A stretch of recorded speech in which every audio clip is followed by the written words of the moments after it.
പത്രോസ് ഈശോനെ തള്ളി പറഞ്ഞ രംഗത്തിന് നമ്മളൊന്ന് ചിന്തിക്കാൻ പോവുകയാണ്. പത്രോസ് ഈശോനെ തള്ളി പറഞ്ഞ രംഗം അത് നമ്മളൊന്ന് മനസ്സിൽ കൊണ്ടുവരുമ്പോൾ നമ്മൾ ഓർക്കും, ഓ പത്രോസ് എന്തൊരു ദുഷ്ടൻ, ഇത്ര നാള് കർത്താവിന്റെ കൂടെ നടന്ന് അവൻ അവസാനം കർത്താവിനെ തള്ളി പറഞ്ഞു. അതും ആരുടെ മുൻപ്? ഒരു പരിചാരികന്റെ മുൻപ്.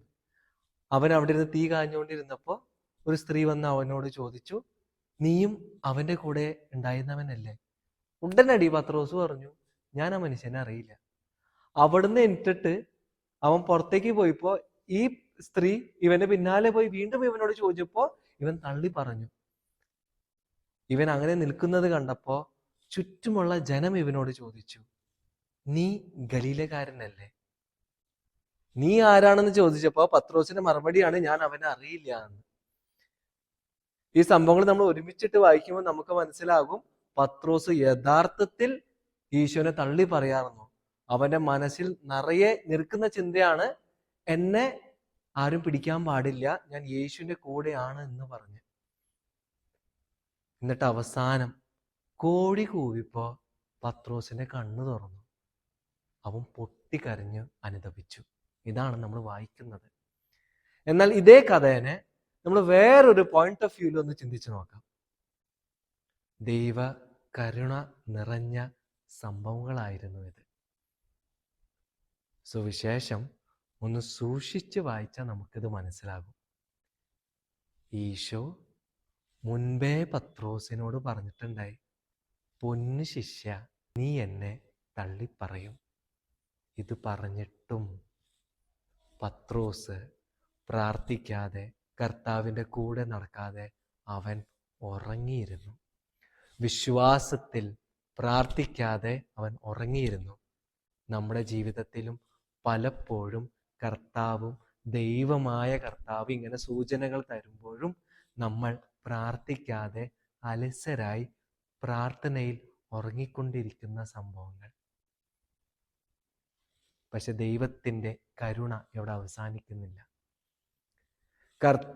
പത്രോസ് വിശ്വാസത്തിൽ നിന്ന്, ദൈവത്തിൽ നിന്ന് ദൂരെ ദൂരെ പോകുന്നത് കർത്താവ് മുൻപേ കണ്ട കാരണം കൊണ്ട് അവിടെ ഒരു പരിചാരികയെ കർത്താവ് സജ്ജീകരിച്ച് നിർത്തി. അവനെ നിന്ദിക്കാനല്ല, ഓർമ്മപ്പെടുത്താൻ, പത്രോസെ, നീ ഈശോന്റെ കൂടെയുള്ളവനാണ്, ദൂരെ പോകണ്ട. വീണ്ടും പത്രോസ് പുറത്തു പോയപ്പോ ഈ സ്ത്രീ ഇവന്റെ പിന്നാലെ പോയി അവനെ ഓർമ്മിപ്പിച്ചു, നീയും അവന്റെ കൂടെയുള്ളവനല്ലേ? പത്രോസിന്റെ ചുറ്റും നിൽക്കുന്ന ജനം അവനോട് പറഞ്ഞു, നീയും അവന്റെ കൂടെയുള്ളവനല്ലേ?